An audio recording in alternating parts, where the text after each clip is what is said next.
This is the second year in a row Right. where there are no actors of color included in the Best Actor or Supporting Actor categories on both the male and the female side. Correct. There's a hashtag that took off. Right. Oscars still so white. Right. Because it was first year it was Oscars so white, now it's Oscars still so white. As a voting member of the Academy, as a man of color who's been working in the industry, what do you make of this moment? Well, I have to be honest with you. The process is really difficult regardless of who you are. Number one, with people of color, we have fewer roles on the screen in any given year to begin with. That's number one. We may even have some good or great projects on the screen. Nothing guarantees a nomination when you look at the numbers. So in 2015, there were 305 movies released that were eligible to be considered for Best Picture and therefore all the other categories. If you just guesstimate that each one of those movies had 10 actors in them, then that's potentially 3,000 roles that have to be whittled down into 20 nominations. All right, the other side of the equation is this. More of the money for movie and television work is coming from whites. More of the decision making in terms of casting and what projects get greenlit are coming from whites, and more of the risk as to where that money and those projects getting made is affecting is coming from whites, either the studio heads or even independent producers. So from a business model, it makes it much more difficult for people of color to either, if they're depending on someone else to tell our story, and we've had that for years, and not many of those films have really made money. So there's a lot of economic reasons, but it still doesn't excuse the Academy from being somewhat of a gated community. It is the same process, though, that people, of course, don't want to hear this, but it's kept a lot of whites out of the Academy as well. So one statistic, I think the Screen Actors Guild, now that they've been married to Equity and maybe another union, they have easily 100,000 members, right, that have Screen Actors Guild cards. But there are probably only 2,000 or so of those in the Motion Picture Academy. So most of the people that aren't in the Motion Picture Academy numerically have to be white as well. Same way in pro sports. You've wanted to play golf all these years. We kept you out because we didn't want any black players in the PGA. Then we opened the doors, okay, so we've actually recruited in younger, more diverse communities. But you still have to win the British Open. You know, you still have to win at Pebble Beach. So the process of getting to the top of the entertainment pyramid is going to be difficult. So it's one thing to get in the door. Right. It's another thing to produce a body of work that merits an Academy Award. Those are not the same thing. Not the same thing. And then, of course, there is the type of bias that I can speak to from seeing screenings in the Academy Theater. I would say a lot of the members that are in my age group, now I'm, somewhere in the mid-60s, and I would say most of the Academy members in my age group, I will guarantee you, are very review-driven. So if the movie's gotten really good reviews before we screened it in the Academy, generally you'll see a higher audience attendance, whether, the people in the movie have a permanent tan or not. If the movie got tepid or bad reviews, then these people figure out, okay, well, let's do something else on our Sunday or Saturday afternoon. I know that for a fact. So the movies, the prestige movies that everybody wants to see, you can't find an empty seat in the room. So there's a question about the Academy and its composition and its age. The average age of the voting members is higher than the average age in the population. The average age is 63 or older. Right.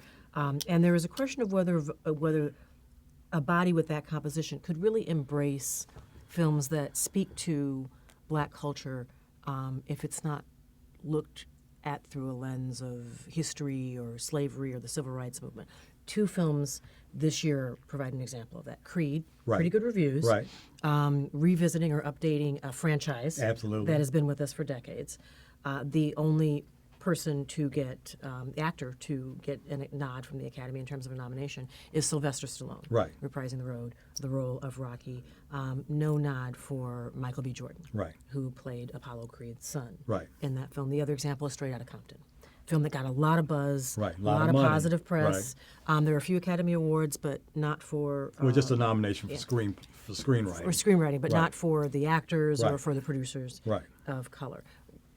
is there some merit to that argument that films that have sort of a modern sensibility in looking at, Black culture or Black life don't perhaps resonate with the voting academy, or don't get them out of their seats to go to those screenings or take those films seriously? I would say maybe even more so than just films that have Black cast or a diverse cast. I would say if it's too cutting edge, my real general knock on the Academy as a member, because I'm not speaking for the Academy, I'm not defending the Academy, but things that I've noticed over the years is the Academy tends to take the softer or the more conservative choice, even without race being in the mix. So one year in particular that I was really hot under the collar, the year that Inception was on the big screen. Now, to me, that was cutting-edge filmmaking. Christopher Nolan. Absolutely. I mean, Leo DiCaprio could have been another one of his Oscars that he hasn't picked up yet. Okay, but I love the cast. I love the screenplay. I thought that the story was multi-layered, and so if you got lost in the story because there were so many levels that you had to keep track of as they went deeper and deeper into these dreams, okay, so then what's wrong with The Fighter? Which was also, Christian Bale, Mark Wahlberg, cutting edge, really good American storytelling. But what gets Best Picture that year? They go with The King's Speech. Very well done, very well acted, but I mean, the Brits, they fall out of bed in the morning reciting Richard III. I mean, that's part of their training, part of the whole BBC radio and TV drama world. I mean, there's nothing wrong with The King's Speech, but it's not, in my opinion, pushing the arrow forward at all. In terms of roles where I felt African Americans were overlooked, clearly the year that Samuel L. Jackson, in my opinion, should have not only got nominated, but walked home with the Oscar for Time to Kill. Cuba Gooding. He played the father of Right. a young girl who's was raped and left for brutally dead. raped And in a John Grisham right. adaptation of a John Grisham film. Absolutely. So well written, a great story. But that particular year, Cuba Gooding gets the nod and also the award for Jerry Maguire, where he's an athlete trying to get more money and trying to get so it's more comedic and it's a softer version of a similar issue. And probably had a larger audience. It was a feel-good movie. Okay, yeah. I mean, but again, it's. I'm just, I'm wondering if that's why the Academy won. Trust me. I mean, we're supposed to, as far as my opinion of an Academy member, we're supposed to be pushing the art form forward. In the year that Denzel and I and Freddie Francis won for Glory, that's a year that Glory, in my opinion, of course, obviously I'm really biased on this particular project, but it doesn't get nominated for Best Picture. But what gets nominated and wins that year is Driving Miss Daisy. Really wonderful piece, but look at the different versions of race relations. Okay, we have black soldiers with rifles and bayonets shooting and bayoneting white soldiers, or a black chauffeur explaining to his white passenger, his boss really, that, we need to talk about this relationship. I'm a grown man, I don't need to ask you permission. Looking back through over our shoulder at history, right, that doesn't make sense. Well, it does. Glory wouldn't receive a Best Picture nomination. Again, I think that, to me, I think it's much more difficult, if you're in the majority membership role as an Academy member. I mean, definitely it's a closed network. I mean, Hollywood as an industry starts as a closed network well before we get to the Academy. And even though it took me, say, 7 years to get into the labor union, which would actually let me work on big studio pictures, I realized that my journey wasn't going to be as long as it could have been, because even within the so-called mostly or all-white unions, all the white people who wanted to be in the union couldn't get in. It was a lot easier if you already had a relative in the union. Mm-hmm. Okay, so there's a word for that. It's called nepotism.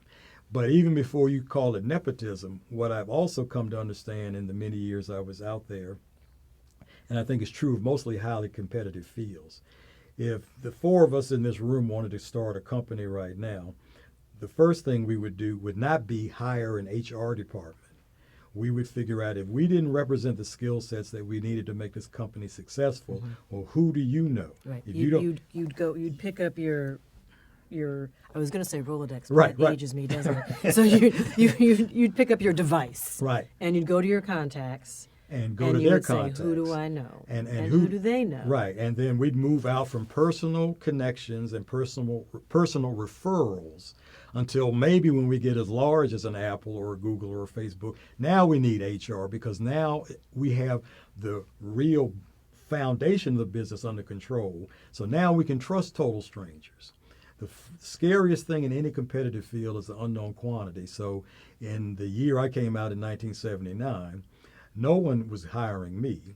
They were hiring somebody that they knew, and if they weren't available, hopefully I had slipped a resume under their door and met or shook hands with them and, shown them my body of work. And so they took a chance on me on something that was maybe a 2 or 3 day job, right? And then, okay, I didn't mess that up. I didn't try to undercut them, to their boss. And then for maybe 3 years, no one was actually calling me as their first choice. Mm-hmm. But you have But to. you were in the pool. Yeah, I was in the pool, and it took even more years to get into features, and even more years to get into the union. And so I'd say 9 years in Hollywood, I got on this little film called Field of Dreams, and then I never looked back. But if I had given up the fight after 2 years, because a lot of people go out there and they hear no, no, no, no, no, doors get slammed in their face. Oh, and by the way, they're also white. Mm-hmm. So the business is about saying no.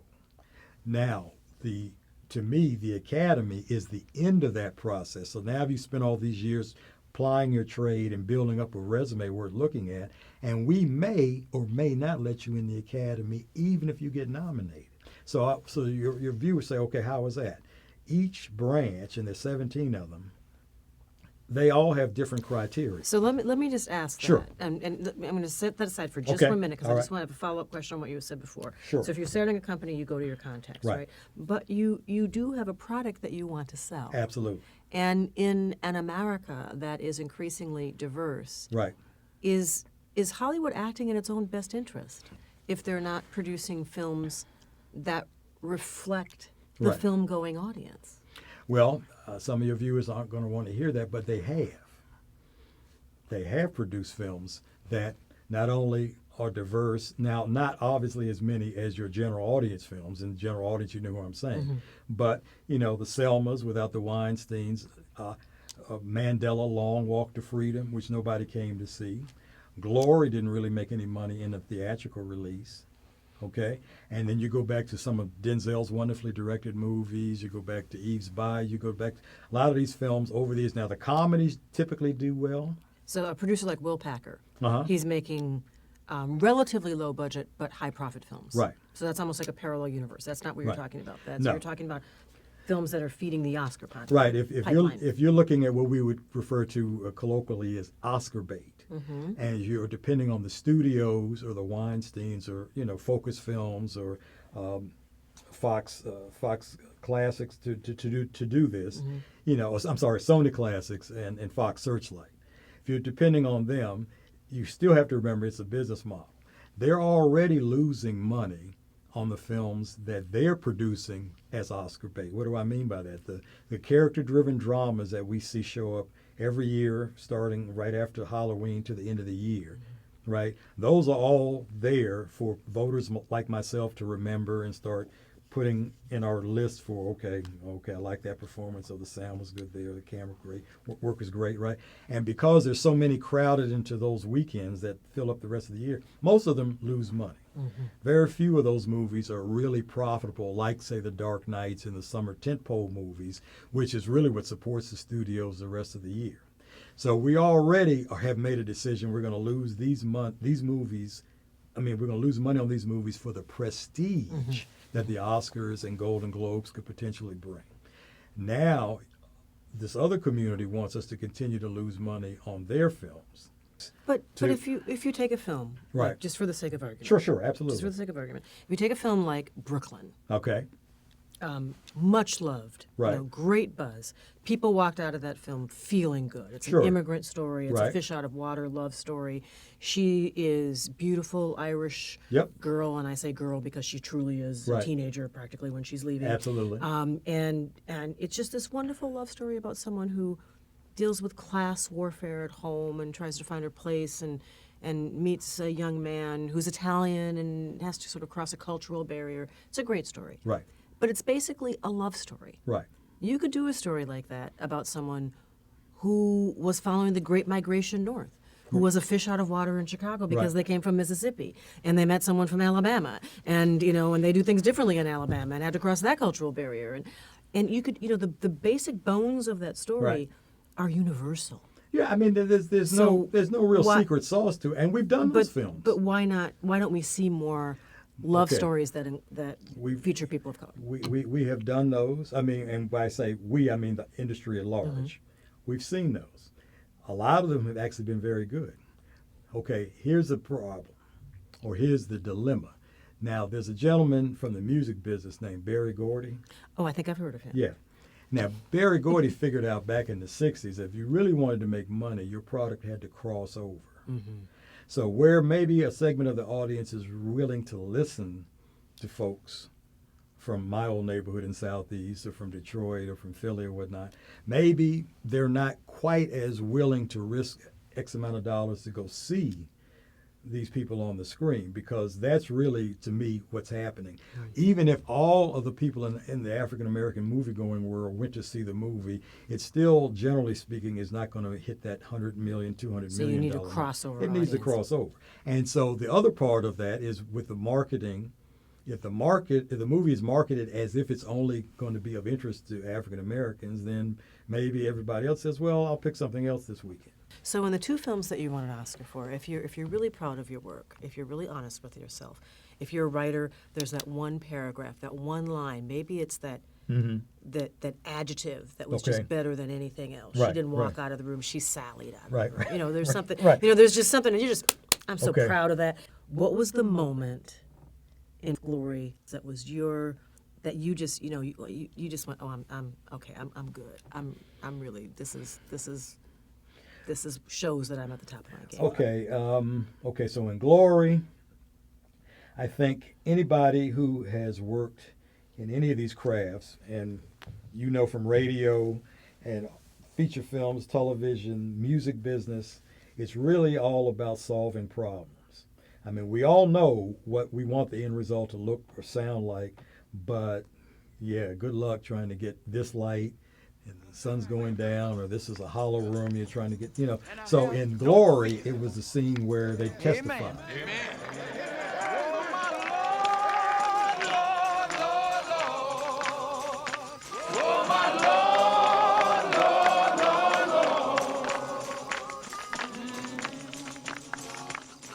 Where they're singing and they're clapping and everybody comes up. Okay, so on the script, that was just them standing at the tree saying how much they love the 54th and how much this is. There was no mention of music anywhere in the script. Okay, and so by this time we were well into the music video era. So most directors would know if you're going to have music, that requires a pre-recorded track a day or so before, like we actually did when the 54th gets their uniforms and you see them marching down the streets in Boston, which is really Savannah. But we recorded a real band on set while they were lighting, turned that into a playback track. We had speakers lined up all along the avenue so that the men could march in step, because as you get further away from your speaker, because it takes sound a little bit longer to get to the ear with each step, you're going to eventually be out of sync with what we see. So we were ready for that. We've got big playback system set up, but now an a cappella scene where how do we keep you on key? How do we keep you on tempo? Because we're going to cut from this take with Denzel and this take with Morgan and this take with Jimmy Kennedy, and these same guys are supposed to be doing this in the background the whole time. And this was sprung on us as we got off the crew bus at locations like, oh, we're going to do an a cappella scene? Okay. All right, so let me think about this, because this is not as easy to record as it's going to be for them to perform. So you come to the set as a production mixer, you have several recorders. So the main recorder back in those days was called a Nagra. And so and it was actually a Polish gentleman that created this machine, which was battery powered, which allowed us to come out of the studio the same way unplugging the camera from the wall allowed the camera to go out and get documentary footage and then later feature footage. So I recorded the master shot, meaning from beginning to end, They did all this in one take. I think we did 3 takes of that. So now what do I have to do is take that tape, turn it around, and play it for this guy in the with the speaker of the machine, but only to get him started. It can't be running while we're filming, but at least I can get him started in the same pitch and at the same tempo, and other people join in. But as you'll hear the next time you listen to Glory, I think by the time Jimmy Kennedy comes up, you're going to hear what sounds like the sound modulates or change keys. Mm-hmm. But what happened is they had to take the lead in of his testimony from one take, and then we trail out with the original take. And so you hear the pitch change. Mm-hmm. Luckily, the tempo is fairly the same. And that's when I knew right there in the theater that was my sound, because if they could have fixed that in post-production, they would have. They would have just brought these guys back and re-recorded them. But they were scattered to the 4 winds. I mean, these people weren't really based in Hollywood. Mm-hmm. So I said, okay, all right, if everybody else heard what I heard, that might be a good opportunity for me to get nominated. Because all I'm looking at is this movie going to be good enough to get a nomination.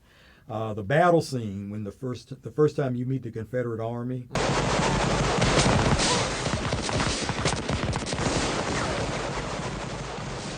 That's all production sound.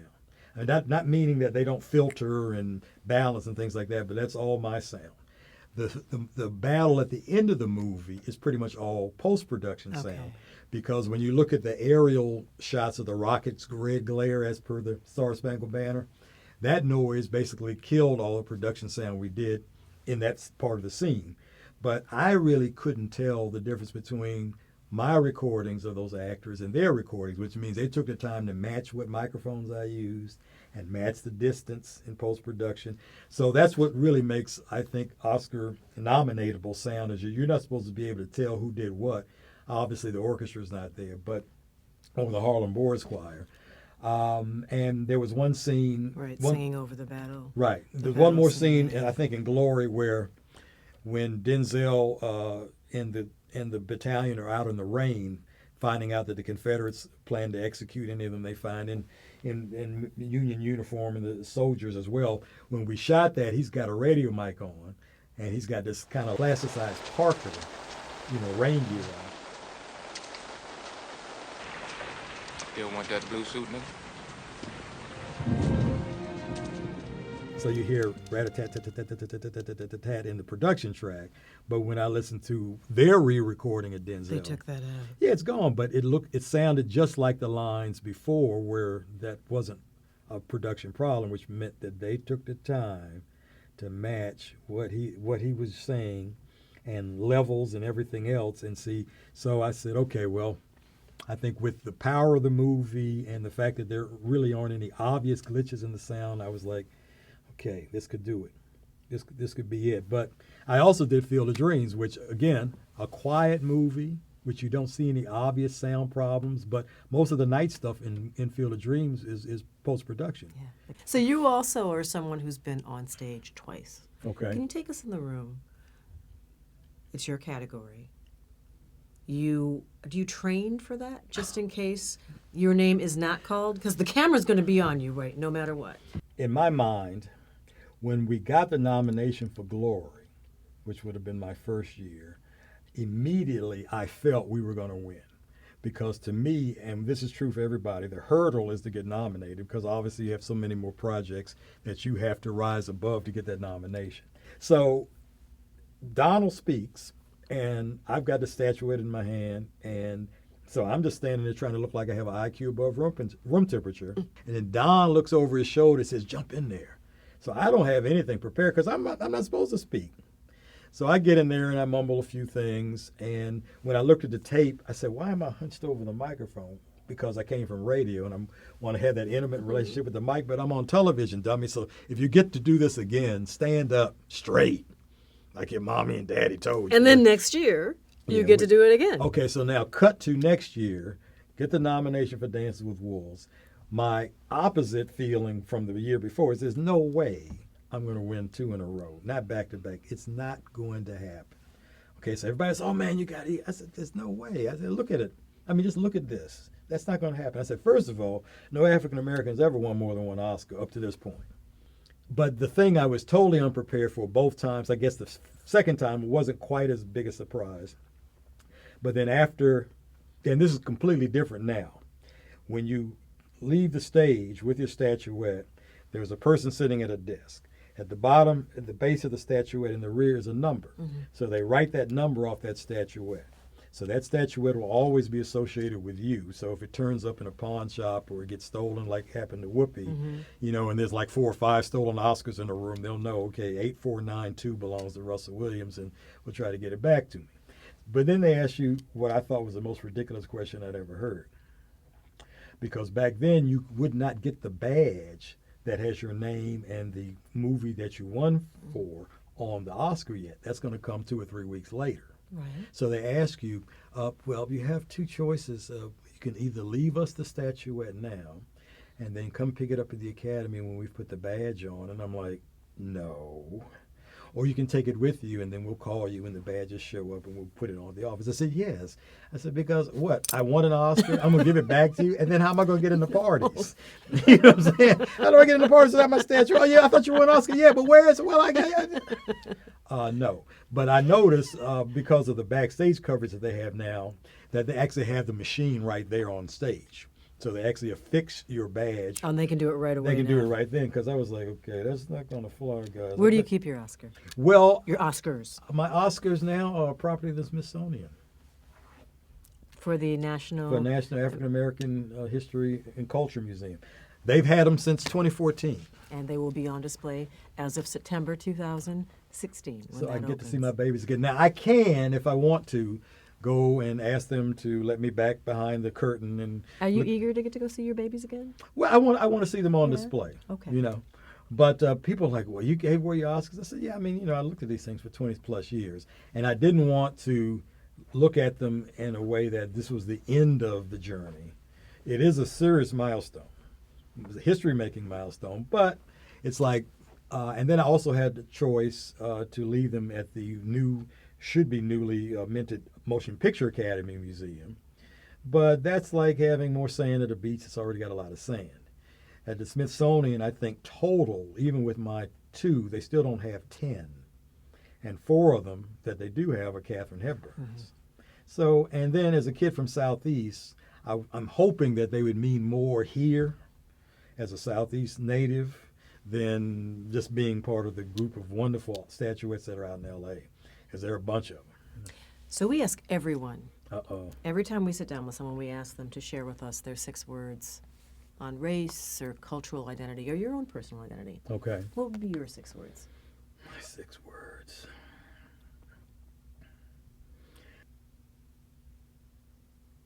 That's only 5. Why don't you share it? Don't grade me on a curve.